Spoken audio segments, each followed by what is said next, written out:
ओम नमः शिवाय, जय श्री राम।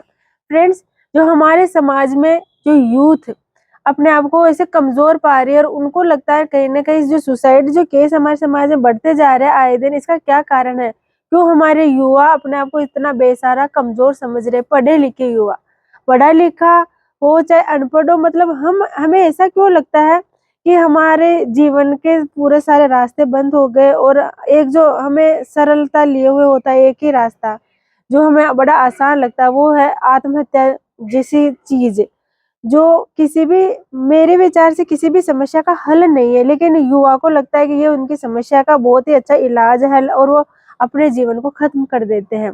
मुझे लगता है कि हमारे समाज के अंदर जो एक हमारी जो जनरेशन है, उसके अंदर जो सहनशीलता है ना, वो धीरे-धीरे कम होती जा रही है। ऐसा क्यों है?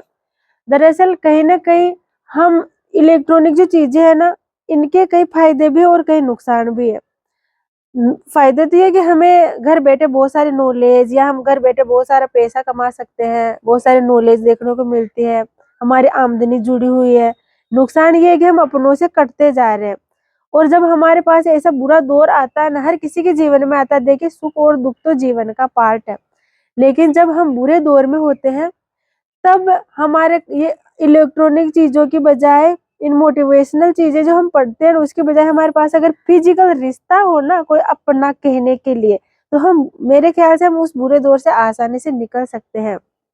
तो आस-पड़ोस हमारे घर परिवार वालों से इतने भी नहीं इकट्ठे कि हम जब बुरे दौर में फँस जाए ना तो हमें ऐसा लगता है कि यार हमारे पास कोई है ही नहीं अपना कहने वाला, जिससे हम अपने दुःख शेयर कर सकें, जो हमें उस बुरे दौर से बाहर निकाल सके फ्रेंड्स। तो सबसे पहला कि आप जी ठीक है, आप बाहर रहते हो, कहीं पर भी कैसे भी रहते हो, लेकिन अपने आस-पड़ोस से, अपने घर परिवार से ज़रूर जुड़ाव रखें, पहला तो ये, जो कि हमें हमेशा बुरे दौर से बाहर निकलने में हमारे काम में आता हो। और दूसरा कि हम जो सुसाइड जो जैसी जो बुरी चीज़ है ना, ये किसी भी समस्या का बिल्कुल भी हल नहीं है। हमें ऐसा लगता है ना कि यार मेरे पास कोई और दूसरा चारा नहीं है, तो ये हमारी सोच है। सोच का इतना बड़ा इफ़ेक्ट होता है हमारे जीवन के, अगर हमने सोच जीवन में सॉरी हम सोच लेते हैं कि हमारे पास कोई नहीं तो हमें ऐसा ही मतलब कोई नहीं है। हम नहीं निकल पाएँगे उस बुरे दौर से और अगर हमें लगता है कि हमारे पास अपना कहने के लिए कोई है और मैं इस ज़ोन से बाहर निकल सकता हूँ, तो आप ज़रूर बाहर निकल सकते हो फ्रेंड्स।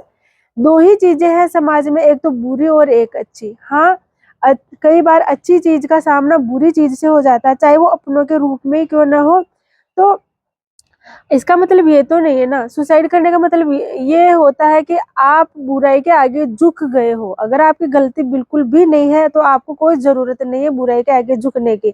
हर किसी को समझाने के लिए उसी की भाषा में जवाब देना पड़ता है। अपने आप को ख़त्म करने का मतलब आपने उस गलती को स्वीकार कर लिया है फ्रेंड्स। और गलती ना हो ना, तो आपको अ, आखिरी आखिरी हथियार तक लड़ना चाहिए उन बुरे लोगों से जो आपको इस तरह से नीरस कर दे, जो आपको अपने आप को ख़त्म करने को ही मजबूर कर दे। आपने अपने आप को ख़त्म कर दिया, इसका मतलब आप आपके लिए वो कोई मायने नहीं रखता। अगर जो आपके लिए कोई मायने नहीं रखता तो उसके साथ आखिरी साँस तक लड़िए ना, अपने हथियारों को कभी नहीं गिराए फ्रेंड्स और सुसाइड जैसी चीज़ें तो बिल्कुल भी नहीं करें। आप अनजाने में किसी और को ये बुरी सीख देते हो और पॉजिटिव जो जीवन होता है ना, वो हमारी सोच से उत्पन्न होता है। आप दूसरों के लिए प्रेरणा बन सकते हो। हमेशा ये सोच रखें कि ऐसी कोई चीज़ नहीं है जो आपको हरा सके, केवल आपके खुद के अलावा। इसलिए अपने आप की ऊर्जा बने, आपके मित्र खुद स्वयं बनोगे तो आपके पचासों मित्र खड़े हो जाएँगे। इसलिए कभी भी हारे नहीं, मौत आखिरी रास्ता नहीं है, ये बात सदैव याद रखना। रात है तो सुबह का सूर्य, सुबह की किरण उजाला लेकर ज़रूर आएगी अपने जीवन में। ये विचारधारा आपको हमेशा ऊर्जा देगी। ओम नमः शिवाय, जय श्री राम।